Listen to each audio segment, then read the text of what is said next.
All right, we're going to get started. Welcome to Instagram for Quilt Shops. I'm Abby Glassenberg, and I'm a blogger. My blog is called While She Naps. I'm also a podcaster. I'm a sewing pattern designer. I design patterns for dolls and soft toys.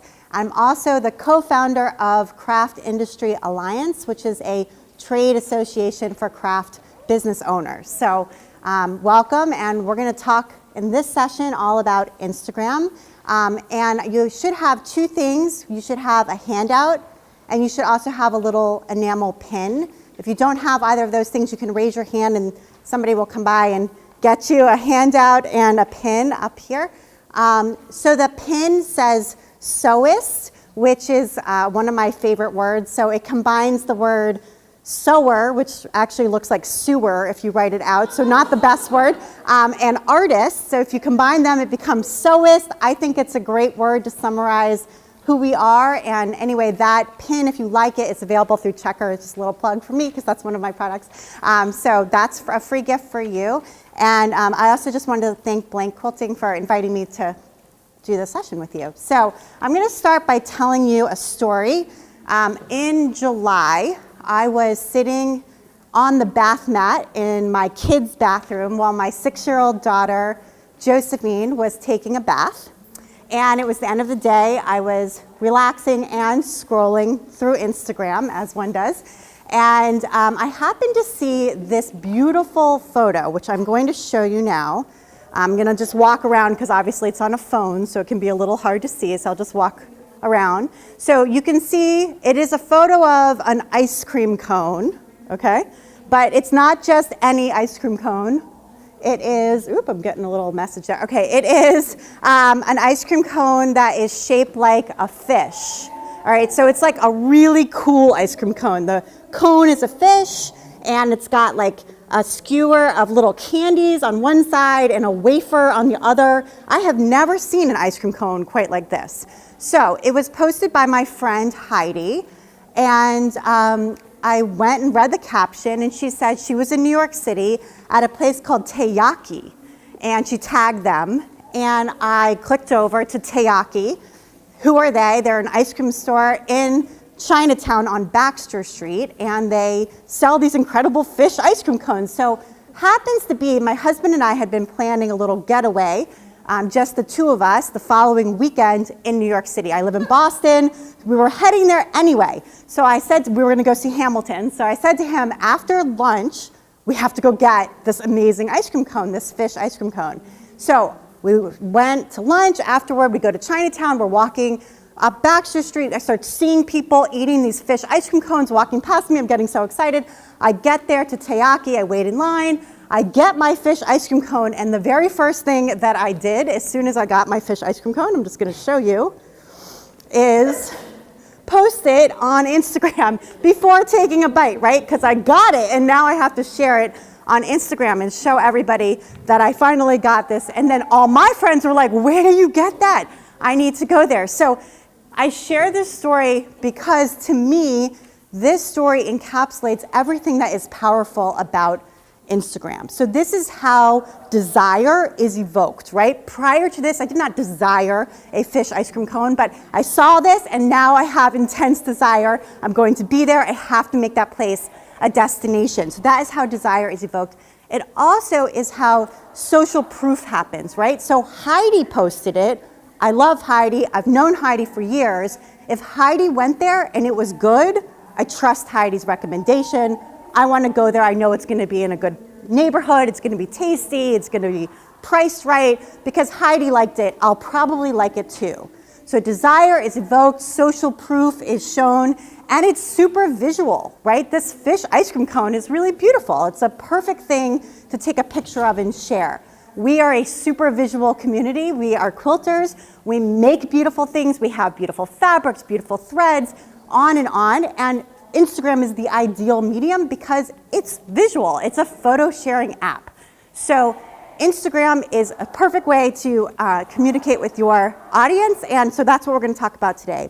So one thing I want to make clear in the beginning is that you don't have to be selling online. So even if you don't have e-commerce for your shop and that's not really in your plans, You don't have to be selling online, but you do need to be online.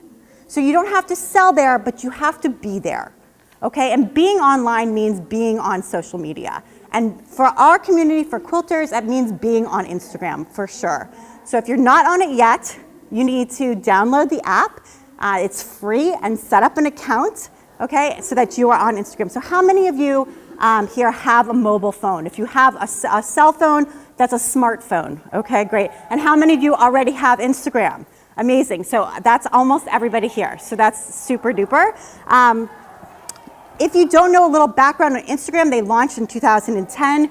They were acquired by Facebook in 2012, and now have a user base of 600 million active users and growing, okay? It's a really big following, a really big user base.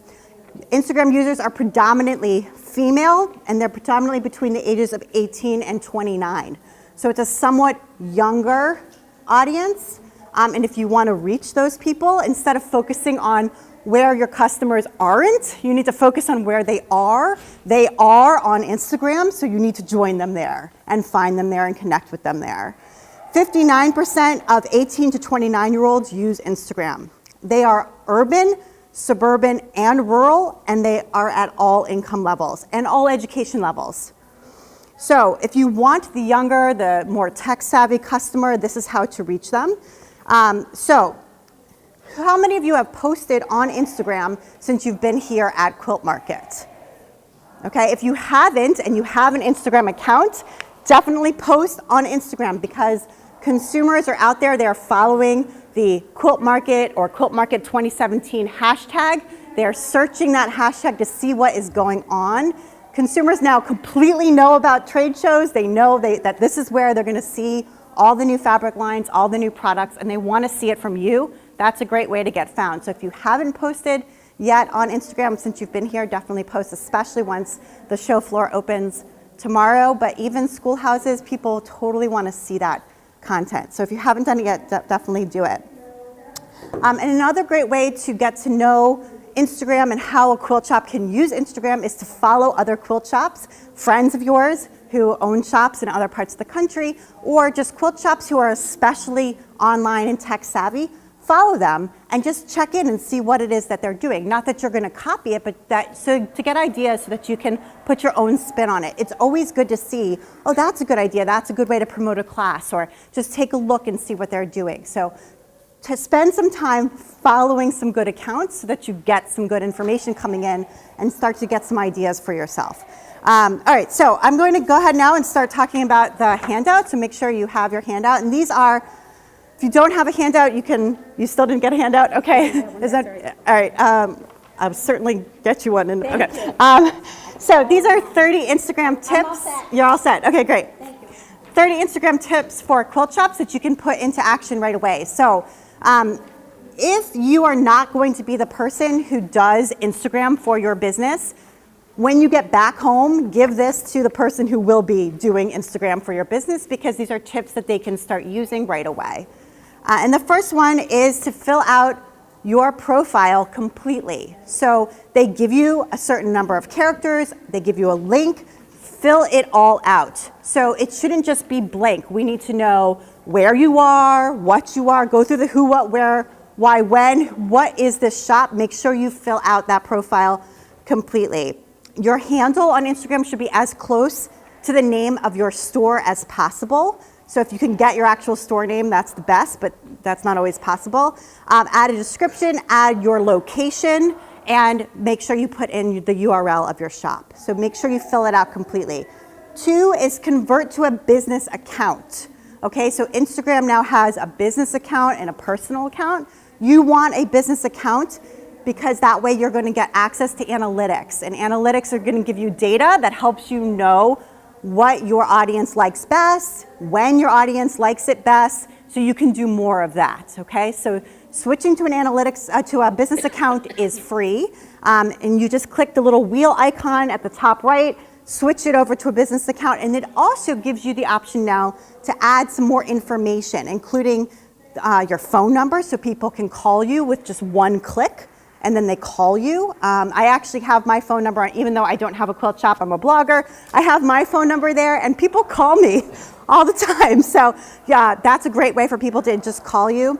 That gives you a way for them one click to email you as well. And there's also a way to connect to directions to your shop. So once you've switched to a business account, you get all of that. Why wouldn't you do it? It's a good thing to do, and it's free. 3, make the most of your profile link. So on Instagram, and I should be clear, Instagram is only on a smartphone, okay? It is a smartphone app. It is not something, although you can access it on a desktop computer, the access is really limited. Really, you can just look at some photos. You can't really post or anything from desktop. So it is a mobile app. And the reason why it's a mobile app is because the people who made Instagram want you to document your life as you go through it, wherever you are with your phone. That's the kind of ethos behind it, okay? So it's a mobile app. You can edit things on your computer if you really love Photoshop or whatever and you want to make beautiful photos, but then you're going to have to email them to yourself or put them in Dropbox. You're going to have to do something to get them onto your phone so that you can then post them from your phone, because that's how you post on Instagram. So you also only get one link, and that one link lives in your profile. So with only one link, you need to make the most of that. There's an app called Linktree, which I put here, we're on number 3, which is a free app that you can set up, and it basically creates a landing page, so that one link will take you to a landing page where you can have multiple links listed. So I have one. If you click on my link on my profile on Instagram now, it takes you to a landing page that has my blog, my shop, Craft Industry Alliance, a couple other things, so that it's easier for people to get exactly where they want to go. So Linktree is a good option. If you don't want to use Linktree, you just have that one link.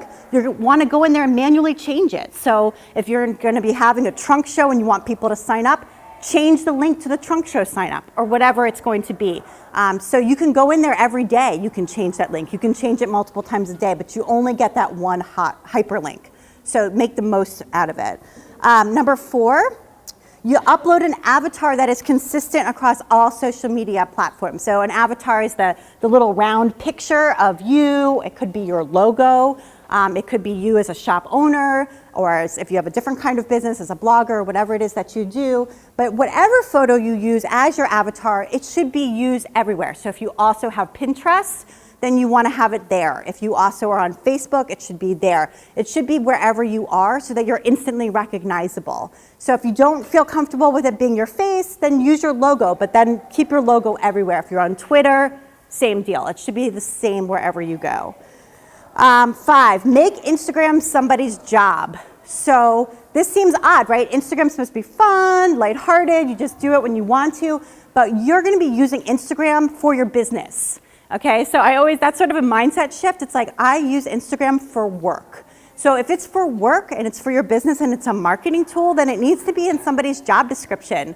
That part of my job is to post to Instagram for this business. And that means that I have a set time of day that I do it. I respond to all the comments, I edit the photos, I write the captions, I manage the hashtags.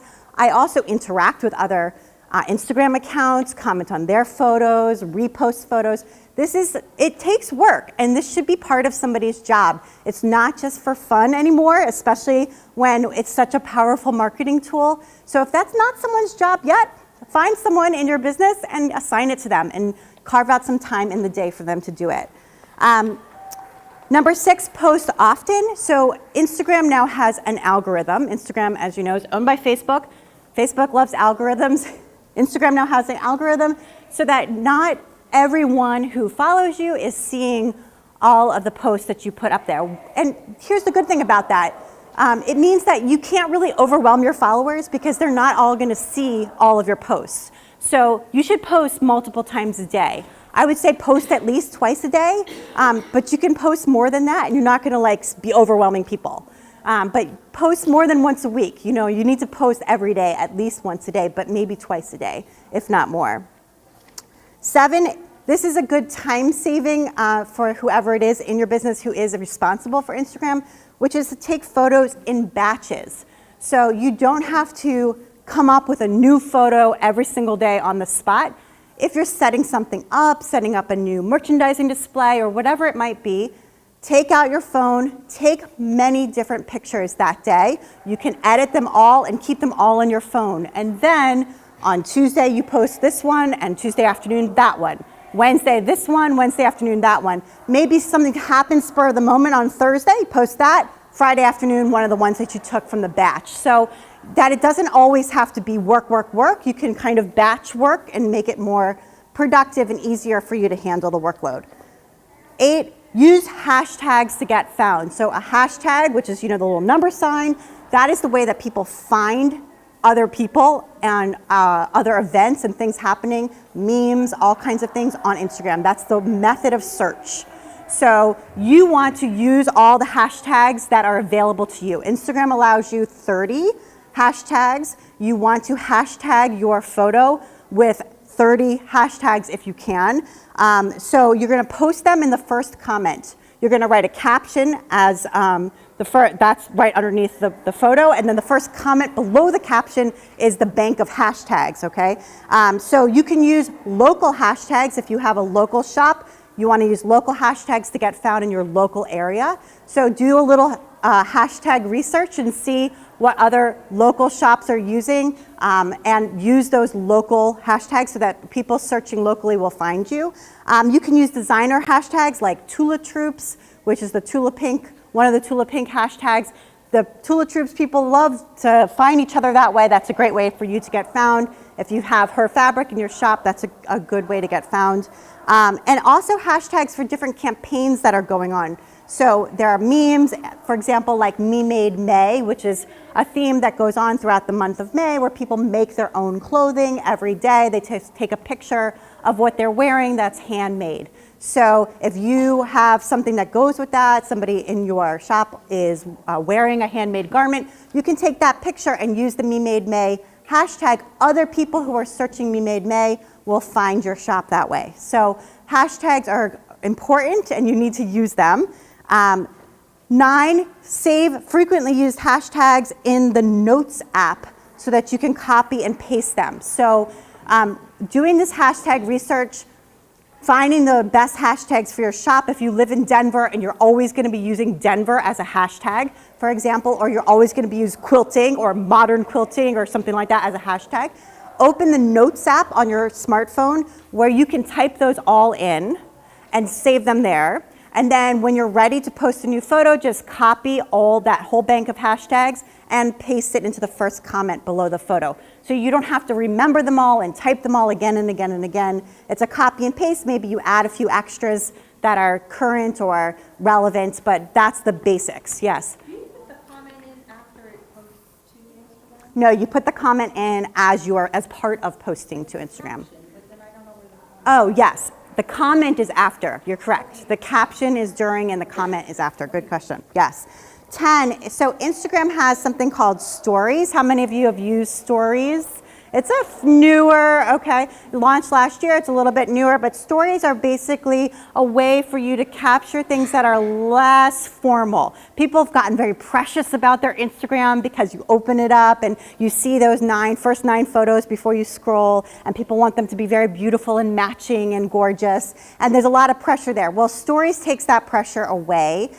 Stories, you'll see them in the very top of Instagram. There's a little circle that you can hit with your profile, your avatar on it. And then you can take more casual photos and videos. They disappear after 24 hours and they don't show up in your main feed. So people kind of do a little behind the scenes, can be a little goofy, a little rough. It's just another way for people to post that's a little less precious. All right, we're turning the page. We're on 11.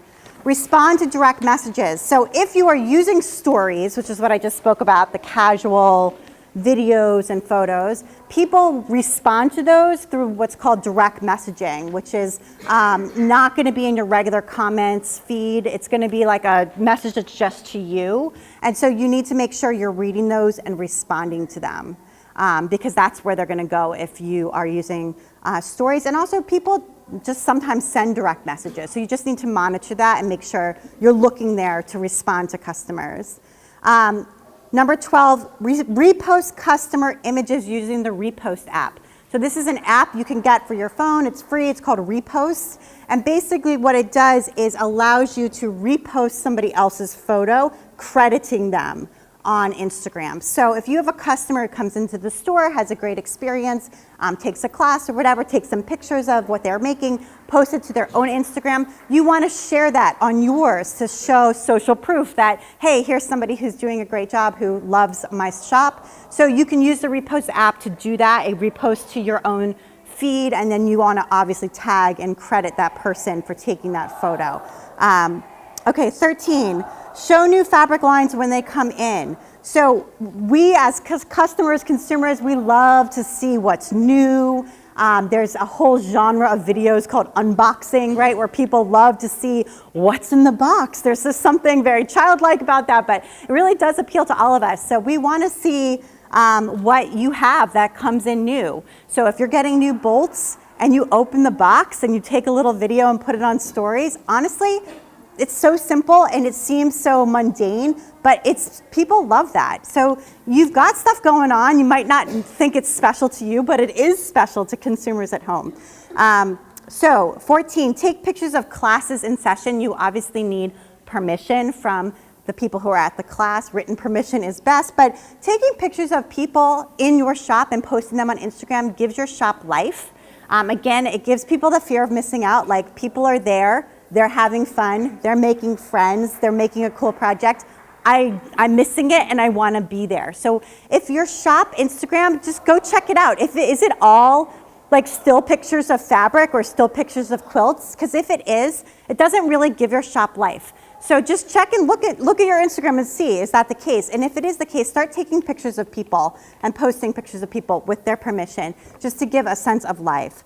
Take a quick video is 15. People would love to see, the long arm machine in action, your sewing machines, your embroidery machines stitching out a design, if you have cutting machines. People love to see that in action, and that you don't even have to post on stories. You can post a little 60-second video right in your Instagram. And it's mesmerizing. I mean, it seems very simple, but people who may never have seen an embroidery machine in action or don't really know how a long arm machine works, or maybe are thinking of getting a cutting machine but aren't sure, to see it in action, it's really convincing to them. 16 is interact with others by liking and commenting on their photos. So social media is social. You need to interact with other people. So don't neglect doing that. Spend a few minutes every day, or the person who's going to be in charge of Instagram should spend a few minutes every day, 10 to 15 minutes, liking other people's photos, commenting on them, interacting with them. If they post about the shop, thanking them for coming in, or just saying like the quilt you made is beautiful, even if it has nothing to do with your shop. But just being a presence, being a person on Instagram, not a corporation, but a person who interacts and is a real human being, means a lot to people. Respond to every comment, even if it's just an emoji. And I know this seems silly, like someone just literally hit the heart and that was it, but so hit the smiley face. You need to write back. People want to be acknowledged, I think most of all. We all want to be acknowledged and noticed. So if they've taken the time to say, cute, right, thanks, so that you've at least acknowledged them. It does mean something to people. It might seem small, but it's important. 18, we want to show some personality. So be lighthearted, be upbeat about, business, even if you're having a bad day. It always is a good idea to be your best self and be fun. Post some emojis yourself in the caption and just be a good, upbeat person, because that attracts more upbeat comments. 19 is take well-lit photos using soft, natural light and no flash. This is a photo sharing app. It is in some ways like a photo contest. The better the photo is, the more likes the photo is going to get, the more interaction it's going to get. So take the time to take a good photo. If you feel like your phone camera can't do that, take it on a DSLR camera, edit it either in Photoshop or PicMonkey or something like that, and then send it to yourself via email or Dropbox and put it up there. It's a longer process. I think the phones now, I have an iPhone, I think it takes really good pictures, so you might just be able to do that, but take the time to take a good picture. If it's not a good picture, don't post it in stories instead. 20, post pictures of events. before, during, and after. It's kind of like, you know, that fear of missing out that I was talking about earlier. People want to see what's going on in the store. 21, tag pattern and fabric designers and teachers when you post about their products.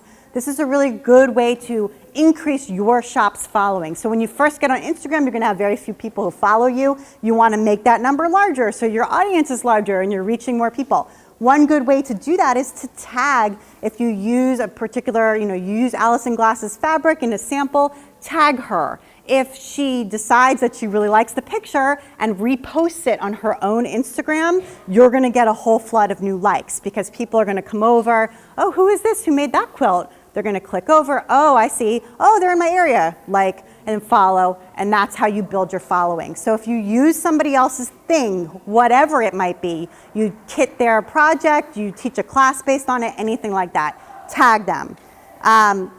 Same with fabric manufacturers even, they will do the same. Take pictures, this is 22, and share if you're on the road and seeing inspirational things. So it doesn't just have to be from in the store.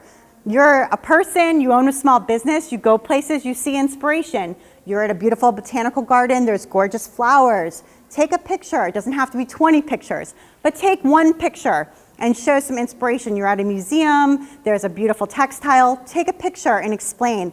It just helps to see that you're more than just one thing, you're a multifaceted person. Take pictures of what inspires you. 23, show you as the proprietor and take pictures of your staff. Because customers do at this point want to know that you are a person and there's people behind the store. That's what separates you from the big box stores, right? Because you own the store, you're a regular, real human being just like them, and people want to support you more if they can see your face and see you working hard and see the people who work for you working hard. Then they want to support you more that way. So show yourself, it's okay. 24, we're on the third page now. Show some local scenery or what makes your area special and worth visiting. So I know I follow Fancy Tiger on Instagram, their shop in Denver, and I know that if I go to Denver, I would make a trip specifically to go to that store. So you want to kind of show some other things around there, around your area, that would also make it worth a day trip. What else is there to see?